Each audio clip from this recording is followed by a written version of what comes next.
Well, we're a little bit slow today because one of our guys decided to lay out and stay home, so I figured I'd make a little bit of a video.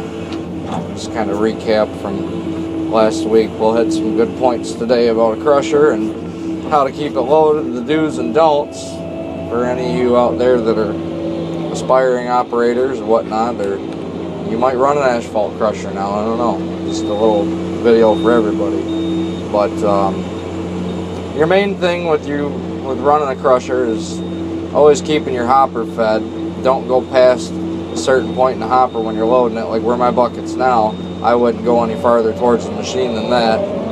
Try to have consistent cycle times where you spin around and grab a bucket of material like I'm doing now, and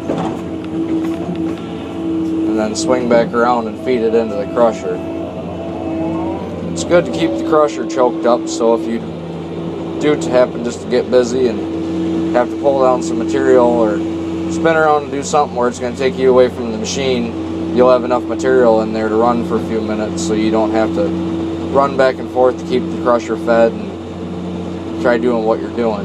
But you don't want to overload it, because if you can see down there, I don't know if you can or not because of the sun glare, but there's a pile of material on each side of the crusher. That's what happens when you get busy. You start slinging material into the hopper and it'll start going over the sides. Then you got a bunch of extra work to do when you're done for the day, cleaning the crusher out and shoveling. I hate shoveling. But another good thing to do if it's just a two-man operation like it is us today, is I'll get out of the excavator every once in a while and go check the crusher, walk around it, look at the belts, and make sure nothing's getting worn, the belts are tension, the crusher's not jammed, there's no material flowing over, and then just do a quick walk around in the machine while the hopper's full. Always make sure your hopper's full if you got to do anything. Say if you get out and use the restroom, throw a couple buckets in the hopper before you get out, just so it's choked up so you got some extra time. If you got a cat away from the pile, you go do something with the machine, throw a couple buckets in. Always keep that hopper fed. But my biggest thing is the pad. The pad that you're sitting on with that excavator, if you happen to be loading the crusher with an excavator, is keep that pad clean and keep it level. Because I tell you what, when you got a full bucket of material and you go to swing around and load that crusher and those tracks come off the ground, it's a scary feeling.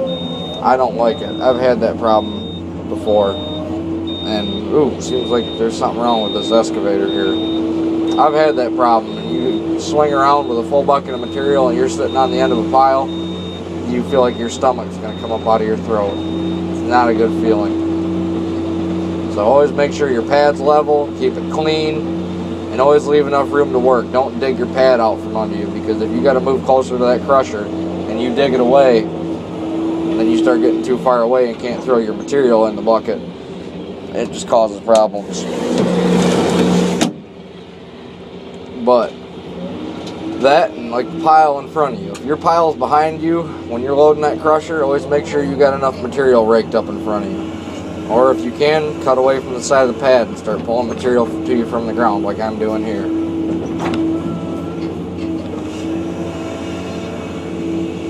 Always make sure you got enough reach on your stick too. You don't want to run out of material and have to cat too far away, because sometimes you'll run that crusher out of material and it'll run dry. The boss don't like that when the crusher runs dry.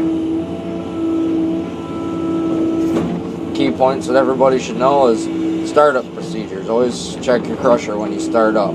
Check your hydraulic oil, your fuel, your engine oil, check all your belts. Make sure there's nothing in the way that's going to obstruct that machine from working. Make sure you've got a clean work area around the crusher so the people on the ground are safe, and just overall so you can get a good day of production.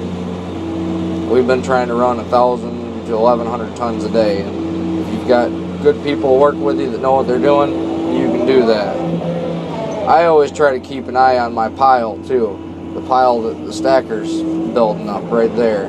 I always like to watch it and make sure it's not going to get too close to the top of that stacker. Make sure that the loader operator's got enough time to clean it out. But I just like to keep a clean work area so it's safe, efficient, and so we can have a high output of material for the day. I always like to make sure my excavator's serviced properly too. Make sure my tracks are tensioned, my teeth are tight on the bucket, I got enough oil in the machine, make sure it's greased every single morning. When it's cold out, let it warm up, give it about 10-15 minutes to warm up. If it's in the high 30s, low 30s, into the 20s, make sure that machine has enough time to warm up. Don't just get to work, start your machine up, and take off for the day, because that's very bad for the engine. But that's things that you should know. I mean, if you're working for an outfit and you're running an asphalt crusher or a screener or whatever, any type of heavy equipment, you should already be at that point where you know what to do in the mornings. But some people tend to forget that, and that's why our nice machines don't work, is people get lazy. That, and the biggest thing that I see when you're sitting on top of a pile is make sure it's level, because I hate climbing up on a pile that someone else has worked and it's not level, and you start getting the wobbles in your machine, because it just slows your cycle times down. But that pretty much wraps up my key points for today. Maybe yeah, that'd probably be about it. If you guys have any comments or suggestions on anything you want me to touch on or show you guys or talk about in my next video, just leave it in the comments section, and I'll do my best to get to it. But as far as that, everybody have a happy and safe Monday, and let's get out there and move some dirt.